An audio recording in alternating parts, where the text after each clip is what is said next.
There's a statement that a sitting defense minister has never made publicly in modern history about a leader who hasn't even been named yet. Israeli Defense Minister Israel Katz posted it on X on Wednesday morning, and it is not rhetoric. It is a targeting order.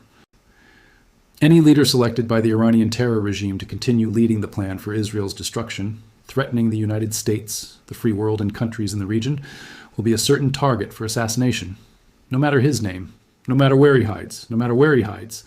Not, we will respond to aggression, not, we are watching closely.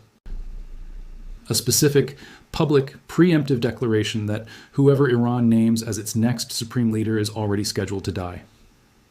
Welcome to the Strategic Warfare Report. If you're new here, this channel has been tracking this conflict week by week, source by source, before anyone else was connecting the dots. Subscribe right now, because what we're about to break down in the next few minutes is the story that determines whether this war ends or whether it just found a new reason to never stop. Let's go. Here is what you need to understand before anything else. Iran's Supreme Leader Ayatollah Ali Khamenei was killed on February 28, 2026, in the opening wave of Operation Epic Fury, joint U.S. and Israeli strikes on Tehran. He was 86. He had ruled with absolute authority since 1989. And he never publicly named a successor. That single fact, no declared heir, is the operational lever that Israel is now using to make the succession process itself a battlefield, because naming the next supreme leader of Iran is not a private clerical matter anymore. It is the most dangerous act any Iranian official can perform right now, and the man who is reportedly being chosen understands that better than anyone. His name is Mojtaba Khamenei. He is 55 years old. He's the second son of the man who just died in a U.S.-Israeli airstrike. He is a mid-ranking cleric who has never held a formal government position. And according to Iran International, citing informed sources, he has already been selected by the Assembly of Experts as Iran's next supreme leader, under direct pressure from the Islamic Revolutionary Guard Corps.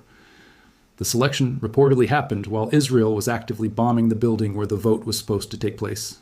Stay with me, because the sequence of events over the last 72 hours is the most operationally precise attempt to assassinate a government before it forms that has ever been conducted in modern warfare. And it has not succeeded yet. Let's rebuild exactly what happened, hour by hour, using confirmed reports from Al Jazeera, Reuters, Iran International, Fox News, the Irish Times, and CNN. When Khamenei was killed on Saturday, Iran's constitution activated automatically. Article 111 mandated the formation of a 3-person interim leadership council to govern until a new supreme leader is formally named. That council consists of 3 people: President Masoud Pezeshkian, moderate, elected last year; Chief Justice Gholam Hossein Mohseni AJ, hardliner, former intelligence minister who promised no leniency against protesters; and Ayatollah Alireza Arafi, 67, senior cleric, deputy chairman of the Assembly of Experts, head of Iran's seminary system. These 3 men have been governing Iran through continuous bombardment since Saturday. They have been meeting, not in government buildings, not in the parliament, not in any official structure that appears on a targeting map. According to social media reports cited by Iran International, their first confirmed meeting took place inside a ward at Tehran's Arman Hospital. The most powerful governing body in the Islamic Republic was conducting war cabinet meetings in a hospital. That is what Israel's opening strike achieved. Not the collapse of the regime, the relocation of it. Now here's where it gets more dangerous. The body responsible for selecting the new supreme leader, Iran's Assembly of Experts, is an 88-member council of senior Shia clerics elected by the Iranian public every 8 years. Under normal conditions, they convene, deliberate in secrecy, and select the new leader by simple majority. This has only happened once in the Islamic Republic's history. In 1989, when Khomeini died, the transition took less than 1 day. These are not normal conditions. Israel knew the assembly would have to meet, and Israel decided to strike the meeting before Iran could announce anything. On Tuesday, 3 days after Khamenei's killing, Israeli forces struck the Assembly of Experts building in Qom, one of the holiest cities in Shia Islam. An Israeli defense official confirmed to Axios the intent with one sentence: "We wanted to prevent them from picking a new supreme leader, not a military target, not a weapons facility, not a missile launcher, a building full of clerics trying to elect a leader according to their own constitution." The official told Axios the strike occurred while votes were being counted. Fox News reported, citing a senior Israeli official, that multiple Iranian officials responsible for counting votes were killed. But here is the detail that changes everything. According to Fars news agency, which is affiliated with Iran's own Revolutionary Guard, the building was empty when the strike hit. The Assembly of Experts had already moved to virtual meetings. Israel bombed a room that Iran had already vacated. Not because Iran got lucky, Because Iran anticipated the strike. Senior clerics are now deliberating through encrypted virtual sessions, 2 documented by the Irish Times, 1 in the morning and 1 in the evening on Tuesday alone. The vote that Israel tried to stop may have already happened, and the name that Iran's clerics apparently chose, the name they were reportedly afraid to announce publicly because announcing it would immediately make him a target, is Mojtaba Khamenei, the son of the man who was just killed in a U.S.-Israeli airstrike. Let that settle for one moment, because the implications run in every direction. Iran International reports that Mojtaba's selection was made under direct pressure from the IRGC, the Islamic Revolutionary Guard Corps. That is the most powerful military and intelligence institution in Iran. It survived the killing of its previous commander. It survived the killing of 49 senior officials in the opening hours of Operation Epic Fury. It is still firing missiles at American bases, still launching drones at Gulf cities, still operating its command structure from dispersed, hardened underground facilities that China and Russia spent 8 months helping to build. And the IRGC has decided that the next supreme leader of Iran should be the son of the last one. Think about what that decision tells you about where Iran's power actually sits right now. The clerics, the constitutional process, the 88-member assembly, they deliberate, they vote, they follow procedure. But when the IRGC pushes, the result is already known before the vote is counted. Mojtaba Khamenei didn't win an election. He was installed by the institution with the guns, the missiles, and the tunnel network. Now let's talk about who Mojtaba actually is, because what the IRGC chose is not a compromise candidate. It is not a moderate. It is not a reformist. He is 55 years old. According to CNN, he is known to wield significant influence behind the scenes with strong ties to both the IRGC and the BSJ, the paramilitary force that crushes internal dissent. The United States sanctioned him in 2019, not because he held an official title, but because Washington concluded he effectively represented his father's authority without the accountability of a named position. He has publicly supported the suppression of protesters inside Iran. He has publicly backed an assertive foreign policy against what the regime calls external enemies. And according to a politician close to him, Abdolreza Davari, speaking to the New York Times before the war, Mojtaba could emerge as a figure in the style of Saudi Crown Prince Mohammed bin Salman. He is extremely progressive and will move to sideline the hardliners, Davari said. This is the contradiction at the heart of Iran's succession crisis. The IRGC, the hardest of hardliners, chose a man whose own associates describe him as potentially progressive. Either the IRGC miscalculated what they were getting, or the description is deliberate misdirection designed to make the outside world underestimate what comes next. Vali Nasser, one of the most respected scholars of Iran and Shia Islam at Johns Hopkins University, told the Irish Times that Mojtaba's selection would be a surprising choice, and a potentially telling one. Not surprising because he is unqualified. Surprising because it locks in the IRGC's institutional dominance over the clerical establishment at the exact moment when the clerical establishment needs to demonstrate it can govern. Here's the problem Iran has not solved yet. Mojtaba has not been formally announced. Iranian state media has not confirmed his selection as of this broadcast. And the reason, confirmed by sources speaking to the Irish Times on condition of anonymity, is not procedural. The clerics discussing his announcement are afraid that confirming his name will immediately expose him as a target for assassination by Israel and the United States. Read that again. Iran's incoming supreme leader cannot be named publicly because naming him is functionally equivalent to painting a targeting reticle on him. That is not a political problem. That is a military problem. It is the problem of an institution trying to function constitutionally inside a war that is targeting the constitutional process itself. And Israel's defense minister made it explicit on Wednesday morning. No matter his name, no matter where he hides. The phrase where he hides is doing an enormous amount of work in that sentence. It tells you that Israel already knows Mojtaba exists. It tells you that Israel expects him to operate from concealment, not from a visible official position. And it tells you that Israel has already concluded that finding and killing him is operationally viable, regardless of how deeply he goes underground. Now, let's look at Trump's calculation, because Washington's position on the succession is different from Israel's, and that difference is a fracture line. On Tuesday, during an Oval Office appearance, Trump was asked about the worst-case scenario for Iran following Khamenei's death. His answer was specific. I guess the worst case would be we do this and somebody takes over who's as bad as the previous person. Right? That could happen. We don't want that to happen. Later the same day, Trump told reporters something even more direct. Pretty soon, we're not going to know anybody. Referring to the rate at which potential Iranian leaders were being eliminated, that is the United States president mid-operation, acknowledging that the killing campaign is running out of known targets. It is also the clearest possible signal that Washington's end goal is not just regime decapitation, it is regime replacement with someone acceptable to American priorities. Mojtaba Khamenei, under IRGC pressure, selected as a hardliner's choice, sanctioned by the United States since 2019, is not that person. Which means if Mojtaba is formally confirmed as supreme leader, the operational logic of continued American strikes does not diminish. It intensifies, because the entire theory of Operation Epic Fury was that removing the old leadership would create a vacuum that Iranian moderates or pro-Western forces could fill. The IRGC just answered that theory by nominating the son of the man who was just killed. Not a reformist, not a technocrat, not an American palatable moderate, the son. Let's now go to the funeral, because it is its own crisis. Ayatollah Ahmad Khatami, a senior cleric who sits on both the Guardian Council and the Assembly of Experts, told Iranian state television on Wednesday that Iran is close to a conclusion on the successor. But he also said this: the situation in the country is a war situation. The farewell ceremony for Khamenei, originally scheduled, has been postponed. According to Iran's Tasnim news agency, the official reason is logistical. Too many people from too many provinces have requested to attend. The prayer hall cannot accommodate the scale of mourning. That is the official explanation.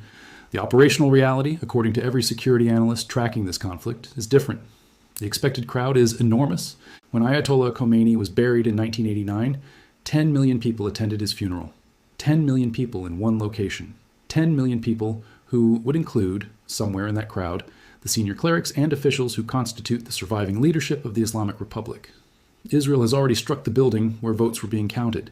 Israel has already threatened to kill whoever is named a successor, and Iran is deciding whether to hold a public farewell ceremony that could draw the largest single gathering of Iranian leadership in decades. The postponement is not logistical. It is the regime calculating whether it can protect a funeral. Here is what that calculus looks like from the outside. The Assembly of Experts is meeting virtually, not physically, because physical meetings are assassination targets. The Interim Leadership Council is meeting in a hospital. The farewell ceremony is postponed because a crowd of 10 million is also a targeting opportunity. And Mojtaba Khamenei, reportedly selected, reportedly confirmed internally, reportedly chosen under IRGC pressure, has not been publicly named because being named means being hunted. This is the operating reality of Iran's government on the morning of March 4th, 2026, day 4 of Operation Epic Fury. A constitutional process happening in total secrecy. A confirmed selection that cannot be announced. A funeral that cannot be held. A government conducting its business from underground locations, virtual meetings in hospital rooms, while simultaneously launching missiles at 27 American bases across 6 countries. Now let's address the question that the IRGC's choice of Mojtaba actually answers. There was a theory, embedded in Operation Epic Fury's planning document reported by Israeli media, that Iran's security forces would stand down after their leadership was killed. The Syrian model, the Assad parallel, decapitate the regime and the structure collapses. The IRGC just gave its answer to that theory. Within 24 hours of Khamenei's death, they appointed a new commander. Within 48 hours, they were lobbying the Assembly of Experts for a specific succession outcome. Within 72 hours, according to Iran International, they had delivered that outcome. An institution does not do that if it is standing down. An institution does not organize, pressure, and deliver a succession vote under active bombardment if it is disintegrating. The IRGC did not collapse, it organized. And it selected a supreme leader who spent his entire adult life cultivating ties with the IRGC, not with reformists, not with moderates, not with the Iranian diaspora that Washington hoped would fill the vacuum. The son who spent decades as a shadow figure inside his father's inner circle. The son who was sanctioned by the United States 7 years ago for wielding power without accountability. The son who is now reportedly the 3rd supreme leader of the Islamic Republic, governing, if the reports are confirmed, from an undisclosed location, while Israeli defense minister has already declared him a dead man. Let's talk about what the succession crisis is doing to Iran's war capacity, because this is not just about politics. According to Iran International, reports from inside Iran indicate that parts of the military chain of command have been disrupted. The transmission of orders and operational coordination is facing difficulties. Some commanders and lower-ranking personnel have reportedly refrained from reporting to their bases, out of fear that command facilities are being targeted. That sounds like disintegration. It is not. Here is why. An institution that disperses under bombardment to avoid targeting is not collapsing. It is adapting. The IRGC has spent years building a dispersed, tunnel-protected, AI-assisted targeting infrastructure specifically because it anticipated decapitation strikes. The commanders who are not at their bases are not deserting. They are operating from the hardened secondary locations that the primary base existence was designed to protect them from needing. The missiles are still launching, 6 waves against 27 American bases. The Fateh 2 hypersonic has entered combat. The Strait of Hormuz remains conditionally closed. That is not the output of a command structure that has collapsed. That is the output of a command structure that decentralized exactly as planned. Now let's look at the 5 candidates who were considered alongside Mojtaba, because understanding who Iran chose tells you exactly what the IRGC decided Iran needs right now. Ali Larijani, Iran's top national security official, former Majlis Speaker, currently serving as acting national security chief. He is secular enough to be functional, hardline enough to be IRGC acceptable. But he is not a senior cleric, which creates constitutional complications. He has been managing Iran's defense decision-making through this crisis, and may be too valuable in his current operational role to be elevated. Sadek Amoli Larijani, Ali's brother, former judiciary chief, current chairman of the Expediency Council, considered capable of preserving the regime under extreme pressure, widely respected within the establishment, a consensus candidate, not a revolutionary choice. Alireza Arafi, already on the interim council, already functioning as a provisional authority. His role on the Guardian Council means he could theoretically vet his own candidacy. Strong institutional ties. Met Pope Francis at the Vatican in 2022, but described by analysts as a consensus placeholder, not a transformational leader. Mohseni Ejai, already on the interim council as head of the judiciary. Hardliner with a history of cracking down on protesters. Former intelligence minister. Known for the phrase, no leniency, during the January 2026 protests. An IRGC-adjacent figure, but not IRGC's preferred choice for supreme leader. Hassan Khomeini, grandson of the Islamic Republic's founder, reformist associated. Barred from running for the Assembly of Experts in 2016, almost certainly not acceptable to the IRGC. His name surfaces because of his bloodline, not because of his institutional power. The IRGC looked at every one of these names and chose Mojtaba, not the consensus candidate, not the technocrat, not the reformist, not the pragmatist, the son. Why? Because in a moment of existential crisis, the IRGC chose continuity of ideology over continuity of function. They chose a symbol over a manager, and a symbol communicates something to the Iranian population and to the outside world that no technocrat can communicate. The Islamic Republic does not negotiate its own existence. It reproduces it. The son of the man you killed will lead the country you tried to destroy. That message is not addressed to Washington or to Jerusalem. It is addressed to the Iranian people.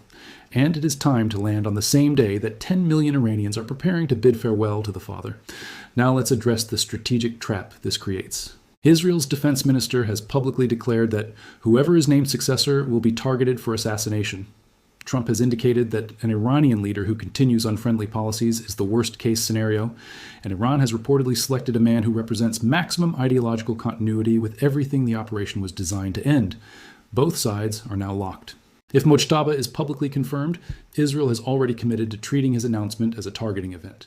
The defense minister's statement cannot be walked back without catastrophic credibility loss. If Iran refuses to announce Mojtaba, keeps him in constitutional limbo, operating as an unconfirmed secret, then Iran governs without a supreme leader for the duration of the war. Neither option is clean, but one of them preserves Iran's operational capacity while denying Israel a confirmed target, and the other turns the announcement itself into a kinetic event. The clerics who spoke to the Irish Times said they were afraid to announce Mojtaba because the announcement would expose him as a target. That fear is the most strategically significant sentence in any reporting from the last 48 hours. It means Iran has identified the announcement as the moment of maximum vulnerability, and it means Iran is choosing to govern in secrecy rather than hand Israel the targeting moment it is waiting for. Israel struck an empty building. Iran's government met in a hospital. The funeral has been postponed. The successor has not been named publicly. And the Israeli defense minister has already signed the death warrant for whoever is named. That is the situation on March 4th, 2026. This is not a regime that has collapsed under the weight of American and Israeli strikes. This is a regime that has gone underground, adapted its constitutional process to wartime operations, chosen its next leader under fire, and refused to make the announcement that its enemies are waiting to use as a targeting solution. The question is not whether Iran survives the succession crisis. The question is whether Israel can maintain the operational tempo required to find and strike a man who has spent his entire life operating in the shadows. A man described by his own associates as someone who cultivated influence without visibility. A man who watched his father run the Islamic Republic for 37 years. A man who understands that visibility is the first step toward becoming a traitor. The Israeli defense minister said, no matter where he hides, but Mojtaba Khamenei has spent 55 years learning that lesson from his father, and his father survived 3.5 decades of assassination planning before a joint U.S.-Israeli strike finally found him in his own compound on a Saturday morning. The IRGC selected Mojtaba because they believe he can do what his father did, govern from concealment, accumulate power without official title, build institutional relationships that persist even when the man at the top changes. And wait, the funeral is coming. The announcement is coming. The moment when Iran will have to choose between public legitimacy and operational security is coming. What happens in that moment will tell you more about whether this war ends in weeks or lasts for a generation than any missile trajectory, any CENTCOM press release, or any Truth Social post. Because the regime that Operation Epic Fury was designed to collapse has just chosen its next leader. He has not been named publicly. He is reportedly already governing from an undisclosed location. He is sanctioned by the United States, desired by the IRGC, feared by Iran's clerics as a target, and declared a dead man by Israel's defense minister. All of that is true simultaneously, and the war continues. Share this video right now to everyone tracking this conflict. Israel has publicly declared Iran's next supreme leader a target before his name was even announced. Mojtaba Khamenei, the son, has reportedly been selected under IRGC pressure and is governing from an undisclosed location. The Assembly of Experts held virtual meetings because their building in Qom was bombed while votes were being counted. Iran's farewell ceremony for Khamenei has been postponed because a crowd of 10 million people is also an assassination opportunity. And the IRGC, the institution that survived 49 senior leaders killed in the opening hours of Operation Epic Fury, chose not a reformist, not a technocrat, not a diplomat. They chose the son. That choice is the IRGC's answer to everything Operation Epic Fury was designed to produce. And Strategic Warfare Report will be tracking every development as it unfolds. Subscribe now. Because what happens in the next 48 hours will not look like anything any Western analyst has modeled. And you will not want to miss it. This video is based on publicly available reports and analysis. Developments may change as new information emerges.